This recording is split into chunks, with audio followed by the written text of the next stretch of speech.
නැවතත් ඔබ එකතු වෙන World Today සංග්‍රහව සමගින් අද දවසේදී ආචාර්ය පුංචි මීගස්පත්තේ මැතිතුමන් අපිත් එක්ක එකතු වෙන්නේ. අපි ආචාර්යතුමන් එක්ක එකතු වෙලා හුඟක් කාරණා පිළිබඳව කතා බහ කරමින් ඉන්නේ. ආචාර්යතුමනි අපි විශේෂයෙන්ම කතා කරන්න ඕනේ මේ පාකිස්තානයේ සහ ඇමරිකාව අතර තියෙන විරසක වීම පිළිබඳව. මේක ලෝකයේටම ගැටලුවක් බවට සමහරලාට පත් වෙලා තිබෙනවා. ඒ නිසා අපි ඒ ගැන කතා කරොත් හොඳයි කියලා මට හිතෙනවා. ඔව් අපි සිටියමඩත් යමු පාකිස්තානයේ මේ ඊට පෙර මම කියන්න කැමති මේ ප්‍රවෘත්ති අරන් ඉමු ඉස්සල්ලා. Pakistan needs US apology. Pakistan needs US apology. දැන් මේ මොකද්ද කියන්නේ? දැන් මේ ඔය රූපරාමයේ ඉන්නේ පාකිස්තානයේ විදේශ ඇමතිනියනේ. මේ අත් වශයෙන්ම ඊටාම ලාභාල සාපේක්ෂ වශයෙන් ලාභාල විදේශ ඇමතිනියක් හීනා රබානි කාර් මැතිනිය එතුමිය කියනවා ඇමරිකාව අපෙන් සමාව ගත යුතුයි. Pakistan needs US apology. රබානි කියන්නේ සාමාන්‍ය පුංචි රටක් ඔහම ලොකු රටකට ඔහම කියන්නේ නැහැ. නමුත් මේ ඉන්නෙම බැරි තැන තමයි මේ කියලා තියෙන්නේ. නේද? මොකද හේතුව? හේතුව තමයි 2011 නොවැම්බර් මාසයේ 26 වෙනිදා දැවැන්ත ප්‍රහාරයක් එල්ල කරා පාකිස්තානයේ උතුරු වසීසිස්තානයේට. අපි පොඩ්ඩක් සිතින්මේ බලලා නැවත මම මේ ප්‍රවෘත්ති කියන්නම්. හරි? දැන් පාකිස්තානයේ කියන රට මේ අපි දන්නවා මේ ඉන්දියාව මේ තියෙන්නේ පාකිස්තානයේ. ඒකම තියෙනවා අෆ්ගනිස්තානයේ. මෙහෙම තමයි තියෙන්නේ මේ ලෝක සිතියේ මේ. මෙන්න මේ පාකිස්තානයේ ප්‍රාන්ත පහක් තියෙනවා. මේ හරියට කියන්නේ සින්දි ප්‍රාන්තය කියලා. එහි අගනුවර කරච්චිය. දැන් ඒ වගේම තියෙනවා මේ හරියට කියන්නේ බල්කිස්තානය කියලා. ඒ වගේම පංජාබ් ප්‍රාන්තය කියලා තියෙනවා. පංජාබ් ප්‍රාන්තය තමයි ඉස්ලාමාබාද්, රාවල්පින්ඩි, ලාහෝර් කියන නගරේ තියෙන්නේ. ඉස්ලාමාබාද් තමයි පාකිස්තානයේ අගනුවර. දැන් ඊට උතුරටම තමයි තියෙන්නේ අසාද් කාශ්මීර් කියන එක. දැන් මම කතා කරන්න යන්නේ වයඹදිග ප්‍රාන්තය. ඉංග්‍රීසියෙන් කියන්නේ ඒකට North Western Frontier කියලා. දැන් ඔබට පේනව නේද මේ මායිම මේ ඇෆ්ගනිස්තානයේ සහ පාකිස්තානයේ මායිම. මෙන්න මේ ඉස්ලාමාබාදේ ඉඳලා මෙතෙන්ට යනකොට තියෙනවා ලෝකේ අර ගිරිදූර්ග වලින් අති දුෂ්කර ගිරිදූර්ගයේ කයිබර් පාස් කියලා කියන්නේ ඒකට. එතන තියෙනවා පෙෂාවර් කියලා නගරයක්. මෙන්න මේ ඉස්ලාමාබාද් පෙෂාවර් හරහා යනවා කාබූල් කියන ඇෆ්ගනිස්තානයේ අගනුවරට. මෙන්න මේ ඇෆ්ගනිස්තානයේ ඇමරිකන් හමුදා බටහිර හමුදා ඉන්න නිසා ඔවුන්ගේ සැපයුම් සියල්ලම කරේ ඉස්ලාමාබාද් නගරයේ ඉඳලා කයිබර් පාස් හරහා පෙෂාවර් හරහා කාබූල් වලට. ඒ නේටෝ හමුදාවලට සැපයුම් යවුවේ. මේ සැපයුම් යවනකොට දැන් මම නැවතත් කියන මෙන්න මේ හරියට කියන වසිරිස්ථාන කියලාත් කියනවා. උතුරු වසිරිස්ථානයේ දකුණු වසිරිස්ථානයේ කොටස් දෙකක් මේ මායිමේ තියෙනවා. දැන් මේ ඇමරිකන් හමුදා මේ උතුරු වසිරිස්ථානයේ තලිබාන් වරු ඉන්නවා කියලා තස්තවාදීන් ඉන්නවා කියලා බෝම්බ ප්‍රහාර හෙල්ල කරනවා. අන්න ඒක තමයි නොවැම්බර් 26 වුනේ. 24 දිනක් පාකිස්තාන හමුදා බටයෝ නැති වුණා. මරණයටපත් වුණා. මේකෙන් පාකිස්තානයේ තාමත්ම තත්ත්ව පළ ලෙස කේන්තියට ඇවිල්ලා ඔවුන් විරසක වුණා ඇමරිකාවත් එක්ක. වැරදි වැඩක් කරේ කියලා. ඒ කියන්නේ තව රටකට ගිහලා බෝම්බ ගහන එක. හරි. ඉතින් මේ ඩ්‍රෝන් ප්‍රහාර කියලා කියන්නේ මේකට. ඩ්‍රෝන් කියලා තියෙනවා ගුවන් යානාවක් යුද ගුවන් යානාවක් මිනිසුන් රහිතව නියමු රහිතව ඒකෙන් බෝම්බ දානවා. ඔව් මේ ගැන කතා කරද්දී හැමෝම අහන්නේ මෙවැනි ඩ්‍රෝන් ප්‍රහාර නීති අනුකූලද සාධාරණද කියන කාරණාව. මම ඒකට උත්තරයක් දෙන්න පුතේ මේක පොඩ්ඩක් කියමු මේ හේතුව. ඉතින් පාකිස්තානයේට හරි හිත අමාරු වෙලා තියෙන නිසා ඔවුන් මේ ඇමරිකාවත් එක්ක ඉතාමත්ම මේ විරසක වෙලා නේටෝ සංවිධානයේ ඇමරිකාවේ තිබුණා චිකාගෝ වල මේ මාසේ 23 වෙනිදා රැස්වීමක්. එතකොට පාකිස්තානයට එන්න කිව්වා. ඒ නේටෝ සංවිධානය කිව්වා අනේ අපිට අර සැපයුම් මාර්ගය විවෘත කරන්න. පාකිස්තානය කිව්වා බෑ කියලා. දැන් ඒක තමයි මේ ප්‍රවෘත්ති කිව්වේ අපි සමාව ඉල්ලනකල් මේක විවෘත කරන්නේ නැහැ කියලා. දැන් අර ඔබගේ ප්‍රශ්නේ නැවත ඇහුවට කමක් නැහැ. ඔව් අනිවාර්යයෙන්ම. මොකද ලෝකේ රටවල් මෙවැනි කාරණා පිළිබඳව අහනකොට අහන්නේ මෙවැනි ඩ්‍රෝන් ප්‍රහාර නීති අනුකූලද සාධාරණද? මෙවැනි ප්‍රහාර වලට ලෝකේ ඉඩක් තියනවද කියන කාරණාව. ඇත්ත වශයෙන්ම බැලුවොත් ඔබ හිතන්නකෝ තව වෙන ගෙදරකින් තව ගෙදරකට පුළුවන් ද බලෙන් ඇතුළේ බෑනේ. ඒ වගේ තමයි රටේ අන්තර්ජාතික නීතියක් තියෙනවා. බහුමික අඛණ්ඩතාවයක් තියෙනවා. ස්වෛරීත්වයක් කියලා තියෙනවා. එක්සත් ජාතික මණ්ඩලයේ පිටුල නීති පද්ධතියක් තියෙනවා. මෙහෙම රටකට බෝම්බ දාන්න බෑ. අපි නෙවෙයි කියන්නේ. මේ බලන්න. මොකද්ද කියන්නේ? අන්න ඩ්‍රෝන් ප්‍රහාර ජාත්‍යන්තර නීතියට පටහැනි. කවුද කියන්නේ? අපේ ඥාති නවනීතෙන් පිල්ලේ. හරි?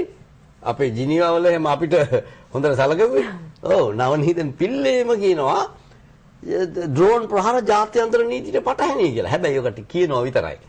කියනවා විතරයි. උතන ක්‍රියාත්මක නැහැ. දැන් අපිට එහෙමද? අපිට දරුණුම ත්‍රස්තවාදීන් අපි මැඩපවත්වනකොට රජයේ නීතිගරුක හමුදාවෙන් මේ කරනකොට සිවිල් ජනතාවට කිසිම හානියක් නොකර අපි කරපු ඒ දැවන්ති යුද්ධය වෙලාවේ අපිට කියනවා මානව අයිතිවාසිකම් මුල්ලුවන් කරනවා. අපිට කියන යුද අපරාධ. මේවා මොකද්ද? මේවා ඒකයි මේ කට්ටියගේ තියෙන පැති දෙකක් පුතේ. දෙකක් තුනක්ම තියෙනවා රටවල් වල. ඒ කට්ටියගේ නීති න්‍යාය කට්ටියට. සහ ලෝකේ පාලනය කරන්නේ කවුද කියන කාරණාව පිළිබඳවත් පැහැදිලි වෙනවා නේ. පැහැදිලි වෙනවනේ පුතේ. G7නේ. විශේෂයෙන් ඇමරිකාව ප්‍රමුඛ. ඉතින් ඒක පැහැදිලි වෙනවා. ඉතින් ඒකට විරුද්ධව ඒ කට්ටිය න්‍යාය පද්ධතියට විරුද්ධව රටක් යන්න හදනකොට ඒ නායකව වෙනස් කරන්න හදනවා. අපිට තියෙන තර්ජනෙත් ඒකයි. ඉතින් අපේ ජනතාව මේක තේරුම් ගන්න ඕන. මොකද අපි පැහැදිලිවම ඒකාන්තයෙන්ම කියා සිටිනවා. පැහැදිලිවම කියා සිටිනවා අපේ රට ඉතා හොඳ ගමනක් යන්නේ. ඒකට අපේ වර්තමාන රජයට අපි ප්‍රශංසා කළ යුතුමයි. අඩුපාඩුකම් දුර්වලකම් තියෙන්න පුළුවන්. සමහර ඇමතුන්ගේ කටකැඩිච්ච කතා තියෙන්න පුළුවන්. ඒක වෙනයි. ඒක ගැන හිතන්න එපා. ඒ පුද්ගලයෙක් ගැන හිතන්න එපා. ඒ පුද්ගලයාගේ ප්‍රකාශය ගැන හිතන්න එපා. රට ගෙනියනවද කියලා බලන්න ඕන. පැහැදිලිවම ගහනවා අපේ රට ඉතාමත්ම දියුණු තත්ත්වයට ඒකාන්තයෙන්ම ගෙන යන එක ගෙන යනවාමයි. ඒක නැති කරන්න තමයි රටවල් හදන්නේ අපේ සමහර අයත් එකතු වෙලා. මේක තේරුම් ගන්න ඕන. ඉතින් එම නිසා අපිට පැහැදිලිව පේනවා නවනීදන් පිල්ලිපවා කියනවා මේ ඩ්‍රෝන් ප්‍රහාර අසාධාරණයි කියලා. ඕක තමයි අද ලෝක තත්ත්වය. හොඳයි. අපි තවත් විශේෂ කාරණාවක් පිළිබඳව කතා බහ කරන්න සූදානම්. තුර්කිය, සයිප්‍රසය, ග්‍රීසිය. මෙන්න මේ රටවල් තුන අතර තියෙන සම්බන්ධය ගැන මේ කාලෙදී වැඩිපුර බොහෝ දෙනෙක් කතා කරනවා. ඔව්.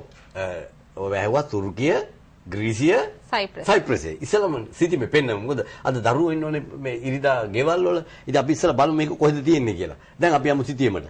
මේ තියෙන්නේ තුර්කිය, විශාල තුර්කිය. එතකොට ග්‍රීසිය තියෙන්නේ මේ හරිය. මේ යුරෝපයේ. දැන් මේ දෙකට මැදි වෙලා මේ පුංචි දූපතක් තියෙනවා. අපි යමු දූපත හොයාගෙන. මේ තියෙන්නේ සයිප්‍රස් කියන්නේ මෙතෙන්ට තමයි. මේකේ අගනුවර නිකෝසියා. හැබැයි දැන් මේක මීට අවුරුදු ගණනාවකට පෙර දැන් ඔබ ඇහුවා මේ රටවල් තුනේ සම්බන්ධය. තුර්කිය, ග්‍රීසිය, සයිප්‍රසය.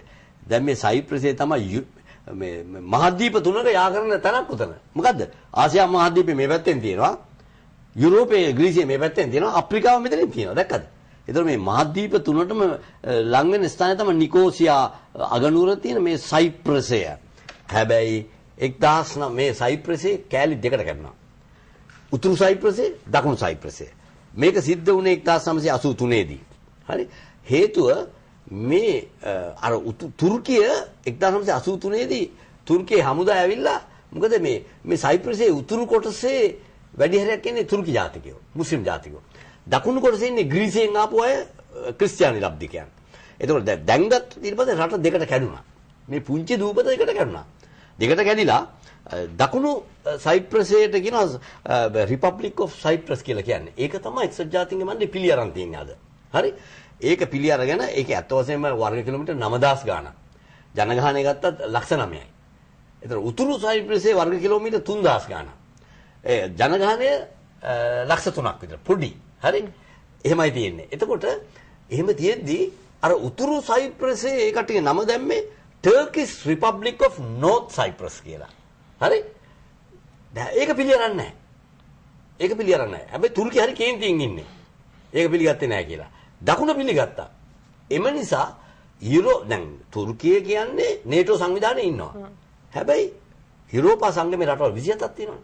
තුර්කියටත් එන්න හදනවා එන්න දෙන්නේ නැති එක හේතුවක් තමයි මේ සයිප්‍රස් ප්‍රශ්නේ. අය ඒකට කියනවා දකුණු සයිප්‍රසයේ පිළිඅරගෙන අපිව පිළිඅරන්නේ නැහැ කියලා ওই ප්‍රශ්නේ තියෙනවා. ඒක එකක්. අනික තමයි එකම මුස්ලිම් රාජ්‍ය යුරෝපා සංගමයට බැඳෙන්න තියෙන තුර්කියයි. ඕකත් ප්‍රශ්නයක්. ඕකට විරුද්ධ වුණ සමහර රටවල් යුරෝපයේ ලොකු බලවත් රටවල් නෑ ඒක අපි ගන්න ඕනේ නෑ. යුරෝපා සංගමයට මුස්ලිම් රාජ්‍යයක් එන්න ඕනේ නෑ කියලා ඒ තත්ත්වයක් තියෙනවා. ওই කරුණු දෙක තියෙනවා. නමුත් නේටෝ එකේ ඉන්නවා. ඒ කියන්නේ නේටෝ කියන්නේ මුළු බටහිර රාජ්‍යයන්ගේ යුදමය වශයෙන් සංවිධානයනේ. ඒකේ තුර්කිය ඉන්නවා. මේකට එන්න දෙන්නේ නැහැ. ඉතින් නමුත් දැන් වෙලා තියෙන්නේ හැම වර්ෂයකම යුරෝපා සංගමේ රටවල් 27න් එක වර්ෂයකට දෙනවා සභාපතිකම. මේ ජූලි මාසේ සයිප්‍රසයේ තමයි සභාපති වෙන්නේ. දැන් එතකොට තුර්කිය කියන කිසිම රැස්වීමකට අපි එන්නේ නැහැ. ඔය සභාපතිත්වයේ තියෙන කල් කියලා ඔන්න ඔක තමයි උතන වෙලා තියෙන්නේ පුතේ. දැන් පැහැදිලිනේ ග්‍රීසිය, තුර්කිය, සයිප්‍රසයේ සම්බන්ධතාවය පැහැදිලිනේ. ඔව්. මේ සමන්තා පිළිබඳව අපි කතා බහ කරද්දී මේ අපිට බොහොම කෙටි වෙලාවක් තියෙන්නේ. අපි මේ වෙලාවත් එක්ක ආචාර්යතුමනි ඉරානයේ දැන් තත්ත්වය කොහොමද කියන කාරණාව ගැන කතා කරමු. මොකද ඒ පිළිබඳව ලෝකයේ වැඩි උනන්දුවක් තිබෙන නිසා. ඔව් වෙලාව ටිකයි නේද? බොහොම කෙටි වෙලාවක්. එහෙම නිසා ඔන්න මේ ප්‍රවෘත්තියත් අපි කියමුකෝ. මොකද්ද කියන්නේ? Iran warns Israel attack would trigger a thunderous blow. දැන් ඉරානයේ කියන බැරි වෙලාවත් ඊශ්‍රායලය අපට පහරක් ගත්තොත් හෙන්න පහරක් වගේ අපි දෙනවා කියන එක තමයි thunderous blow කියලා කියන්නේ. ඒකයි අපිත් ප්‍රහාරයක් ලක් වෙනවා කියලා. ඉතින් මේ වෙලාව වෙනකොට මුළු ඉරානය වට කරලා තියෙන්නේ. ඉරානය වට කරලා මුළු වට කරලා ඔක්කොම ඇමරිකා ප්‍රමුඛ බටහිර රාජ්‍යයන්ගේ හමුදා ඉරානයේ වටේටම ඉන්නවා. නමුත් වෙලාව හමාරයි නේ. ඔව්. අයිමත් දවසක මුණ ගැහලා අපි කතා කරමු. ස්තුතිවන්ත වෙනවා ආචාර්ය පුංචිලින්ද මේ මීගස්වත්තේ මැතිතුමන්ට අපිත් එක්ක එකතු වෙලා අපි හුඟක් දේවල් කතා කරා. ස්තුතියි ඔබතුමන්ට. ඒත් එක්කම අදට අපි World Today සංග්‍රහය අවසන් කරනවා. ප්‍රාර්ථනා කරන හැම කෙනෙක්ටම දවසේ යහපත් දවසක් වන්නට කියලා.